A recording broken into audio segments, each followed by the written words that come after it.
13 June শুক্রবার ইরানের সামরিক স্থাপনা লক্ষ্য করে ভয়াবহ হামলা চালিয়ে বসে ইসরায়েল। আর এতে প্রাণ যায় ইরানের সশস্ত্র বাহিনীর প্রধানসহ 12 পরমাণু বিজ্ঞানীর। নিহতদের এই তালিকা দেখে স্পষ্ট এটি ছিল ইসরায়েলের একটি টার্গেট কিলিং মিশন। ইরানকে পারমাণবিকভাবে দুর্বল করতে এটি ছিল নেতানিয়াহুর নীল নকশার এক ঘৃণ্য প্রচেষ্টা। তবে এর চেয়েও ভয়ঙ্কর এক তথ্য দিয়ে বিশ্ব মিডিয়ার দৃষ্টি নিজের দিকে কেড়ে নিলেন মার্কিন প্রেসিডেন্ট ডোনাল্ড ট্রাম্প। এই কিলিং মিশনে শুধু পরমাণু বিজ্ঞানীই নয়, ইসরায়েলের টার্গেট ছিলেন স্বয়ং ইরানের সর্বোচ্চ ধর্মীয় নেতা আয়াতুল্লাহ আলী খামেনিও। তাকে হত্যা করতে নাকি সিদ্ধান্ত প্রায় চূড়ান্ত করে ফেলেছিলেন নেতানিয়াহু, কিন্তু সেই সিদ্ধান্তে অমত করেছিলেন ডোনাল্ড ট্রাম্প। তিনি বলেছিলেন খামেনিকে হত্যার সিদ্ধান্তটি একটি ভালো সিদ্ধান্ত নয়, আর তারপরই নাকি খামেনিকে হত্যার সিদ্ধান্ত থেকে সরে আসেন নেতানিয়াহু। বার্তা সংস্থা রয়টার্সকে এমনটাই জানিয়েছেন গুরুত্বপূর্ণ দুই মার্কিন কর্মকর্তা। ট্রাম্প নিজেও এ তথ্য শেয়ার করেছেন নিজের সোশ্যাল ট্রুথে।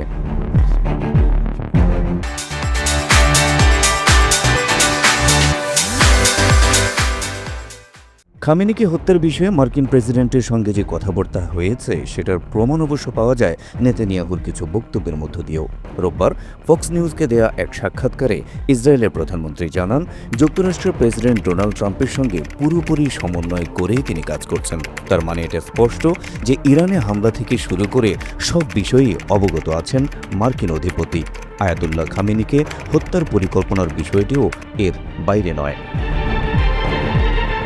আয়াতুল্লাহ খামেনিকে হত্যার চেষ্টা করতে পারে ইসরায়েল, বিষয়টা আঁচ করতে পেরেছিল ইরানও। ইসরায়েলে হামলায় নিজ দেশের 12 পরমাণু বিজ্ঞানীকে হারানোর পর সেই আশঙ্কা আরও বদ্ধমূল হয় তাদের। তাই শুক্রবারের হামলার পরপরই আয়াতুল্লাহ খামেনির নিরাপত্তা নিশ্চিত করতে তটস্থ হয় ইরান।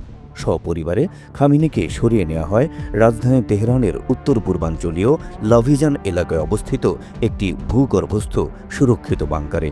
ইরান ইন্টারন্যাশনাল জানায়, সেই বাংকারে খামেনির সঙ্গে রয়েছেন তার ছেলে মুজতাবা ও পরিবারের অন্য সদস্যরাও।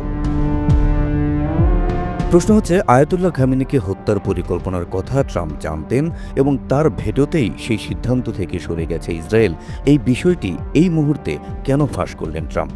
যখন হামলার শিকার হয়ে ইসরায়েলে পাল্টা হামলা চালাচ্ছে ইরান, যখন ইসরায়েলকে সহযোগিতা করলে প্রয়োজনে যুক্তরাজ্য, ফ্রান্স, এমনকি যুক্তরাষ্ট্রকেও হামলার হুমকি দিচ্ছে দেশটি, তখন আয়াতুল্লাহ খামেনিকে হত্যা পরিকল্পনার বিষয়টি সামনে আনার ক্ষেত্রে ট্রাম্পের কি কোনো দুরভিসন্ধি আছে? বিশেষজ্ঞরা বলছেন হ্যাঁ, আছে।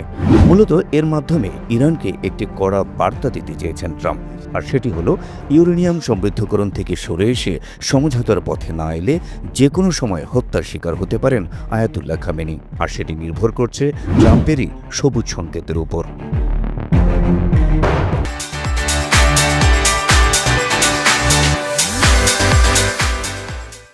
এ অবস্থায় কি হতে যাচ্ছে ইরান ইসরায়েল যুদ্ধ পরিস্থিতির? কি পরিণতি হতে যাচ্ছে এ রক্তক্ষয়ী সংঘর্ষের? ট্রাম্পের আহ্বানে সাড়া দিয়ে ইরান কি কোনো সমঝোতা চুক্তি করবে ইসরায়েলের সঙ্গে, নাকি এই সংঘাত মধ্যপ্রাচ্য ছাড়িয়ে রূপ নেবে তৃতীয় বিশ্বযুদ্ধে? এ প্রশ্ন এখন বিশ্বের কোটি কোটি শান্তিকামী মানুষের। Habib Rasel, NTV online.